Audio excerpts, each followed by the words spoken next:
Hi, everyone. Good evening. Welcome to another edition of Rebecca Reads. This is going to be the beginning of a three-part series. And I'm still reading from Angela Carter's Bloody Chamber. And actually this evening, I'm going to be reading the Bloody Chamber itself. And I'm going to split it up into three sections. So this evening, you'll get the first third. Here we go. I remember how, that night, I lay awake in the wagon lit in a tender, delicious ecstasy of excitement. My burning cheek pressed against the impeccable linen of the pillow, and the pounding of my heart mimicking that of the great pistons ceaselessly thrusting the train that bore me through the night, away from Paris, away from girlhood, away from the white, enclosed quietude of my mother's apartment into the unguessable country of marriage.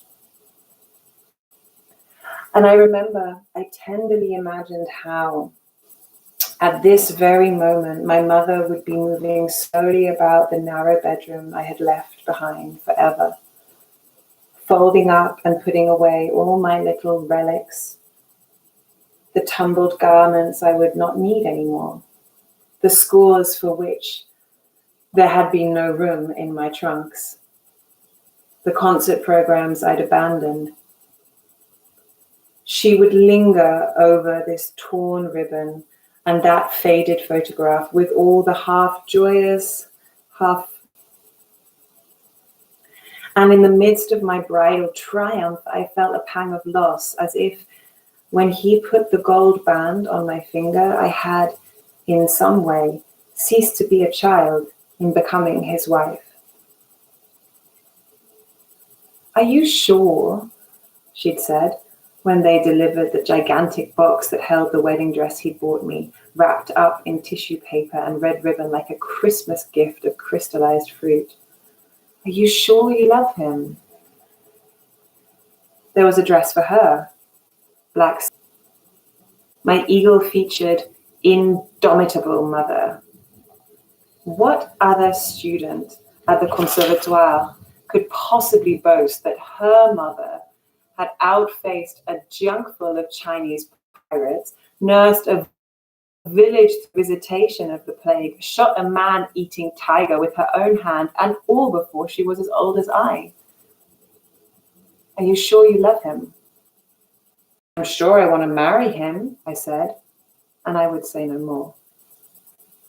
She sighed, as if it was with reluctance that she might at last banish the beggared herself for love. And one fine day, her gallant soldier never returned from the wars, leaving his wife and child a legacy of tears that never quite dried, a cigar box full of medals, and the antique service revolver that my mother, grown magnificently eccentric in hardship, kept always in her reticule, in case, how I teased her, she was surprised by footpads on her way home from the grocer's shop. Now and then a starburst of lights spattered the drawn blinds, as if the railway company had lit up all the stations through which passed in celebration of the bride. My satin nightdress had just been shaken from its wrappings. It had slipped over my young girl's pointed breasts and shoulders, supple as a garment of heavy water, and now teasingly caressed me, egregious, insinuating, nudging between my thighs as I shifted restlessly in my narrow berth. His kiss with tongue and teeth in it and a rasp of beard had hinted to me, though with the same exquisite tact as this nightdress he'd given me, of the wedding night, which would be voluptuously deferred until we lay in his great ancestral bed in the sea-girt, pinnacled domain that lay still beyond the grasp of my imagination. That magic place, the fairy castle, whose walls were made of foam, that legendary. Above the syncopated roar of the train, I could hear his even, steady breathing. Only the communicating door kept me from my husband, and it stood open.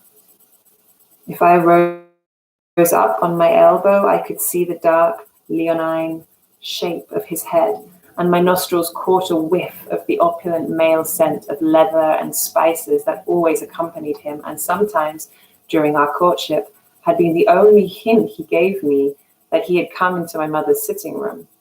For, though he was a big man, he moved as softly as if all his shoes had soles of velvet, as if his footfall turned the carpet to snow. He had loved to surprise me in my abstracted solitude at the piano. He would tell them not to announce him, then soundlessly open the door and softly creep up behind me with his bouquet of hothouse flowers or his box of maroons glacés. Lay his offering upon the keys and clasp his hands over my eyes as I was lost in a Debussy prelude. But that perfume of spiced leather always betrayed him. After my first shock, I was forced always to mimic surprise so that he would not be disappointed. He was older than I. He was much older than I. There were streaks of pure silver in his dark mane. But his strange, heavy, almost waxen face was not lined by experience. Rather, it seemed to have washed it perfectly smooth. Like a stone on a beach whose fissures had been eroded by successive tides. And sometimes that face, in stillness when he listened to me playing, face that truly reflected all the life he had led in the world before he met me, before even I was born. As though he had laid by the face in which he had lived for so long in order to offer my youth a face. In perhaps that castle to which the train now took us, that marvelous castle in which he had been born. Even when he asked me to marry him and I said yes, still he did not lose that heavy, fleshy composure of his. I know it must seem a curious analogy, a man with a flower, but sometimes he seemed to me like a lily. Yes, a lily, possessed of those strange, ominous calms, possessed of that strange, ominous calm of a sentient vegetable, like one of those cobra-headed funeral lilies, whose white sheaths are curled out of flesh, as thick and tensely yielding as the touch of vellum. When I said that I would marry him, not one muscle in his face stirred, but he let out a long, extinguished sigh. I thought, oh, how he must want me. And it was as though the imponderable weight of his desire was a force I might not withstand, not by virtue of its violence, but because of its very gravity. He had the ring ready in a leather box lined with crimson velvet, a fire opal the size of a pigeon's egg, set in a complicated circle of dark, antique gold. My old nurse, who still lived with my mother and me, squinted at the ring askance. Opals are bad luck, she said. But this opal had been his own mother's ring, and his grandmother's, and her mother's before that, given to an ancestor by Catherine de' Medici. Every bride that came to the castle wore it, time out of mind. And did he give it to his other wives and have it back from them? Asked the old woman rudely, yet she was a snob. He hid her incredulous joy at my marital coup, her little marquise, behind a facade of fault-finding. But here she touched me. I shrugged. and turned my back pettishly on her. I did not want to remember how he had loved other women before me, but the knowledge often teased me in the threadbare self-confidence of the small hours. I was 17 and knew nothing of the world. My Marquis had been married before, more than once, and I remained a little bemused that, after those others, he should now have chosen me. Indeed, he was not still in his mourning for his last wife. Tss, tss, tss, went my old nurse, and even my mother had been reluctant to see her girl whisked off by a man so recently bereaved. A Romanian countess, a lady of high fashion, dead just 3 short months before I met him. A boating accident at his home in Brittany. They never found her body, but I rummaged through the back copies of the society magazines my old nanny kept in a trunk under her bed and tracked down her photograph. The sharp muzzle of a pretty, witty, naughty monkey. Such potent and bizarre charm of a dark, bright, wild, yet worldly thing, whose natural habitat must have been some luxurious interior decorator's jungle filled with potted plants and tame, squawking parakeets. And before that, her face is common property. Everyone painted her, but the Redon engraving I liked best, the evening star walking on the rim of night. To see her skeletal, enigmatic grace, you would never think she had been a barmaid in a cafe in Montmartre until Puvis de Chauvigny saw her and had her expose her flat breasts and elongated thighs to his brush. And yet it was the absinthe doomed her, or so they said. The first of all his ladies, that sumptuous diva, I had heard her sing, Isolde, precociously musical child that I was, taken to the opera for a birthday treat. My first opera, I had heard her sing Isolde. With what white-hot passion had she burned from the stage, so that you could tell she would die young. We sat high up, halfway to heaven in the gods, yet she half blinded me. And my father, still alive, oh so long ago, took hold of my sticky little hand to comfort me in the last act, yet all I had heard was the glory of her voice. Married 3 times within my own brief lifetime to 3 different graces. Now, as if to demonstrate the eclecticism of his taste, he had invited me to join this gallery of beautiful women. I, the poor widow's child with my mouse-colored hair that still bore the kinks of the plaits from which it had been so recently freed, my bony hips, my nervous pianist's fingers. He was rich. The night before our wedding, a simple affair at the Mairie, because his countess was so recently gone, he took my mother and me, curious coincidence, to see Tristan. And do you know, my heart swelled and ached so during the Liebestod that I thought I must truly love him. Yes, I did. On his arm, all eyes were upon me. The whispering crowd in the foyer parted like the Red Sea to let us through. My skin crisped at his touch.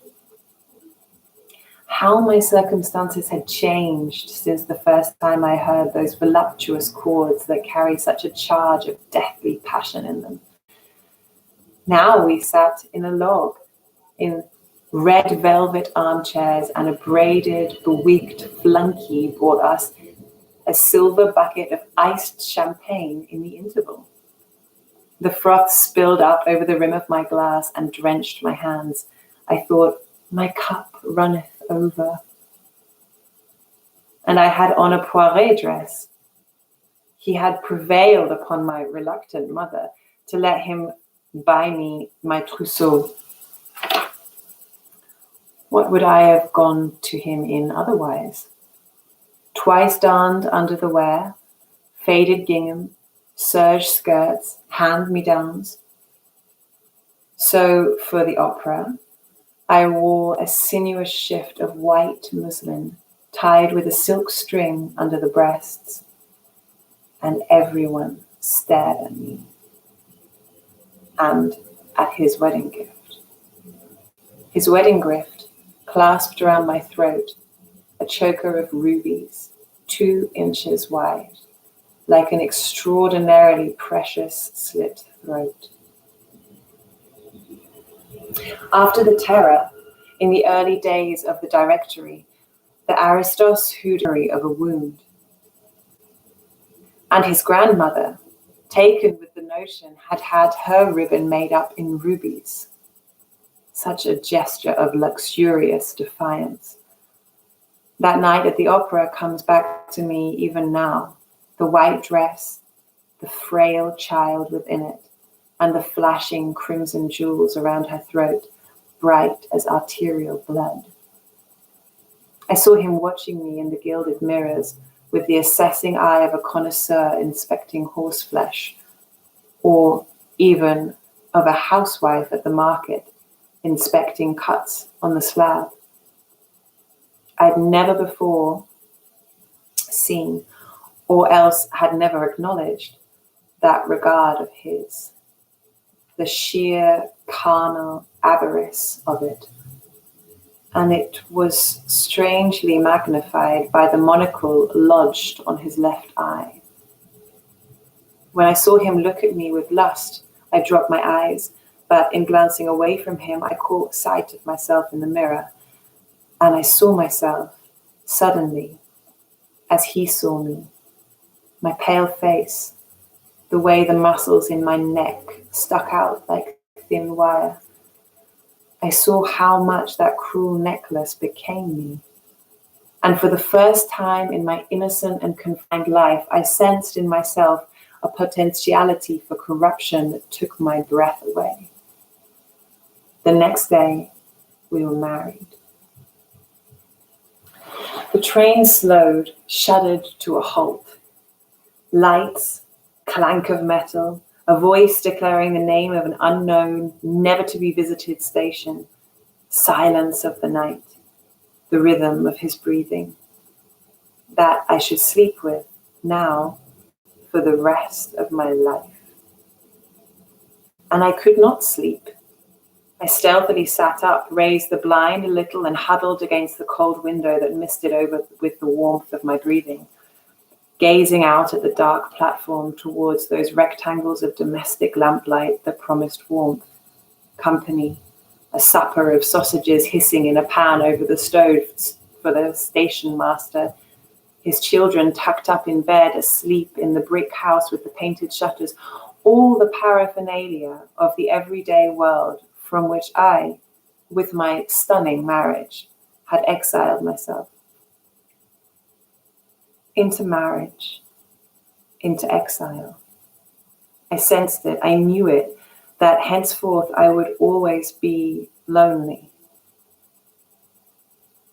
Yet that was part of the already familiar weight of the fire opal that glimmered like a gypsy's magic ball, so that I could not take my eyes off it when I played the piano. This ring, the bloody bandage of rubies, the wardrobe of clothes from Poiret and Worth, his scent of Russian leather, all had conspired to seduce me so utterly that I could not say I felt one single twinge of regret for the world of Tatin and Maman that now receded from me, as if drawn away on a string, like a child's toy, as if the train began to throb again, as if in delighted anticipation of the distance it would take me. The first grey streamers of dawn now flew into the carriage, and a half light seeped into the railway. I heard no change in his breathing, but my heightened, excited senses told me that he was awake, and gazing at me. A huge man, an enormous man, and his eyes dark and motionless as those eyes in the ancient Egyptians painted upon their sarcophagi, fixed upon me. I felt a certain tension in the pit of my stomach. To be so watched in such silence. A match struck. He was igniting a Romeo y Julieta, fat as a baby's arm. Soon, he said in his resonant voice. There was like the tolling of a bell, and I felt at once a sharp premonition of dread that lasted only as long as the match flared, and I could see his white, broad face as if it were hovering, disembodied above the sheets, illuminated from below like a grotesque carnival head. Then the flame died. The cigar glowed and filled the compartment with a remembered fragrance that made me think of my father, how he would hug me in a warm fug of Havana when I was a little girl, before he kissed me and he left me and he died. As soon as my husband handed me down from the high step of the train, I smelled the amniotic salinity of the ocean. It was November. The trees, stunted by the Atlantic gales, were bare, and the lonely halt was deserted but for this leather-gaitered chauffeur waiting meekly beside the sleek black motor car. It was cold. I drew my furs about me, a wrap of white and black, broad stripes of ermine and sable, with a collar from which my head rose like the calx of a wildflower. I swear to you, I had never been vain until I met him. The bell clanged. The straining train leapt its leash and left us at that lonely wayside halt where only he and I had descended. Oh, the wonder of it! How all that might of iron and steam had paused only to suit his convenience. The richest man in France. Madame, the chauffeur eyed me. Was he comparing me invidiously to the Countess, the artist's model, the opera singer? I hid behind my furs as if they were a system of soft shields. My husband liked me to wear my opal over my kiddie glove, a showy theatrical trick. But the moment the chauffeur glimpsed its shimmering flash, he smiled, as though it was positive proof I was his master's wife. And we drove toward the widening dawn that now streaked half the sky with a wintry bouquet of pink, of roses, orange, of tiger lilies, as if my husband had ordered me a sky from a florist. The day broke around me like a cool dream. Sea, sand, a sky that melts into the sea, a landscape of misty pastels with a look about it of being continuously on the point of melting. A landscape with all the delinquescent hearts of Debussy, of the etude I played for him, the reverie I had been playing the afternoon in the saloon, of the princess where I first met him. Among the teacups and the little cakes I, the orphan, hired out of charity to give them their digestive of music. And his castle, the fairy solitude of the place, with its turrets of mist, his castle that lay on the very bosom of the sea, with seabirds mewing out its attics, the casement opening out onto the green, castle that lay on the very bosom of the sea, with seabirds mewing out its attics, the casements opening out onto the green-purple, evanescent departures of the ocean, cut off by the tide from land for half a day. That castle, at home neither on land nor at the water, a mysterious amphibious place, contravening the materiality of both earth and the waves, with the melancholy of a mermaid who perches on her rock and waits endlessly for a lover who had drowned far away, long ago. That lovely, sad sea siren of a place. The tide was low. At this hour, so early in the morning, the causeway rose up out of the sea. As the car turned on to the wet cobbles between extraordinary tenderness, his face was as still as I'd ever seen it, still as a pond iced thickly over, yet his lips, that always looked so strangely red and naked between the black fringes of his beard, now curved a little. He smiled. He welcomed his bride home. No room, no corridor that did not rustle with the sound of the sea and all the ceilings, the walls on which his ancestors in the stern regalia of rank lined up with their dark eyes and white faces were stippled with refracted light from the waves, which were always in motion. That luminous, murmurous castle of which I was the chanteline, I, the little music student, whose mother had sold all her jewelry, even her wedding ring, to pay for the fees at the conservatoire. First of all, there was the small ordeal of my initial interview with the housekeeper, who kept this extraordinary machine, this anchored, castellated ocean liner, in smooth running order, no matter who stood on the bridges. How tenuous, I thought, might be my authority here. She had a bland, pale, impassive, dislikable face beneath the impeccably starched white linen headdress of the region. Her greeting, correct but lifeless, chilled me.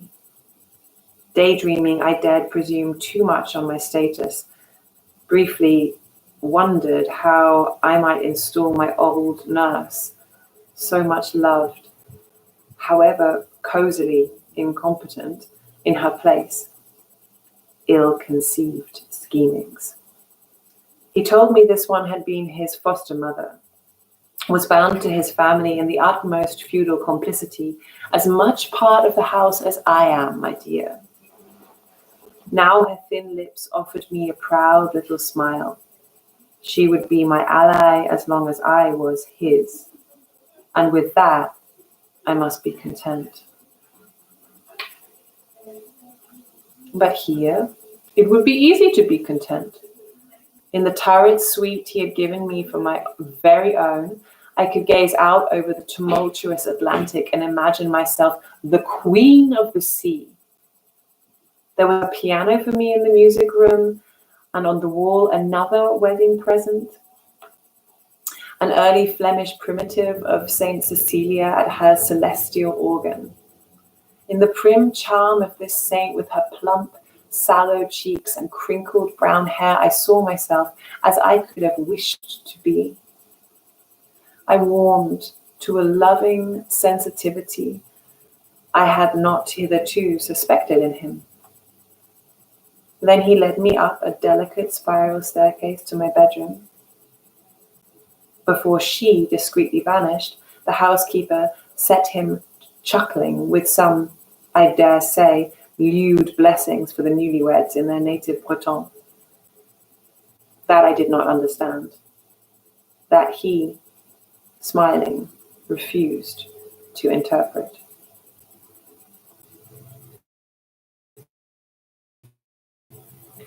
And there lay the grand hereditary matrimonial bed, itself the size almost of my little room at home, with the gargoyles carved on its surfaces of ebony, and its white gauze curtains billowing in the sea breeze. Our bed. And surrounded by so many mirrors, He'd filled the room with them to greet his bride, the young bride. The young bride who had become that multitude of girls I saw in the mirrors, identical on their chic navy blue tailor-mades for traveling, madame, or walking. The maid had dealt with the furs. Henceforth, a maid would deal with everything. See, he said, gesturing towards those elegant girls, I have acquired a whole harem for myself. I found that I was trembling. My breath came thickly. I could not meet his eye, and turned my head away out of pride, out of shyness, and watched a dozen husbands approaching me in a dozen mirrors, and slowly, methodically, teasingly, unfasten the buttons of my jacket and slip it from my shoulders. Enough, no, more. Off comes the skirt, and boughs of apricot linen that cost more than the dress I'd had for the communion. The play of the side in the cold sun glittered on his monocle. His movements seemed to me deliberately coarse, vulgar. The blood rushed to my face again and stayed there. And yet, you see, I guessed it might be so. That we should have a formal disrobing of the bride, a ritual from the brothel. Sheltered as my life had been, how could I have failed, even in the world of prim bohemia in which I lived, to have heard hints of his world?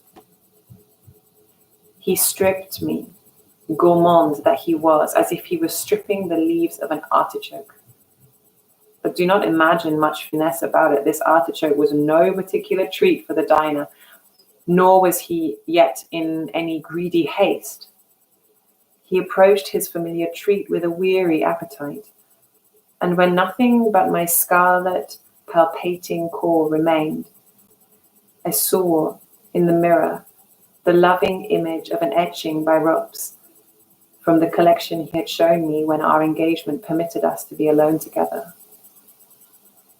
The child, with her stick-like limbs naked but for her button boots, her gloves, shielding her face with her hand as though her face were the last repository of her modesty, and the old monocled lecher who examined her limb by limb. He in his London tailoring, she bare as a lamb chop, most pornographic of all confrontations. And so my purchaser unwrapped his bargain, and, as at the opera, when I had first seen my flesh in his eyes, I was aghast to feel myself stirring. At once, he closed my legs like a book, and I saw again the rare movement of his lips that meant that he smiled. Not yet. Later. Anticipation is the greater part of pleasure, my little love. And I began to shudder like a racehorse before a race, yet also with a kind of fear, for I felt both a strange impersonal arousal at the thought of love, and at the same time had a repugnance that I could not stifle for his white, heavy flesh that had too much in common with the armfuls of lilies that filled my bedroom in glass jars, those undertaker's lilies, with the heavy pollen that powders your fingers as if you had dipped them in turmeric. The lilies I always associate with him, that are white and stain you, now abruptly terminated. It turns out he has business to attend to, his estates, his companies. Even on your honeymoon? Even then, said the red lips that kissed me before he left me alone with my bewildered senses. A wet, silken brush from his beard, a hint of the pointed tip of the tongue. Disgruntled, I wrapped a negligee of ancient lace around me to sip the little breakfast of hot chocolate the maid had brought me. After that, since it was second nature to me, there was nowhere to go but the music room. And soon I settled down at the piano. So that's enough for today. It's a bit kinky, wasn't it? I will continue from the same place tomorrow, more or less at around the same time. I hope that you enjoyed, and excuse my pronunciation if it wasn't clear. And I'm happy if you write something in the comments and tell me what you think. I send you lots and lots of love.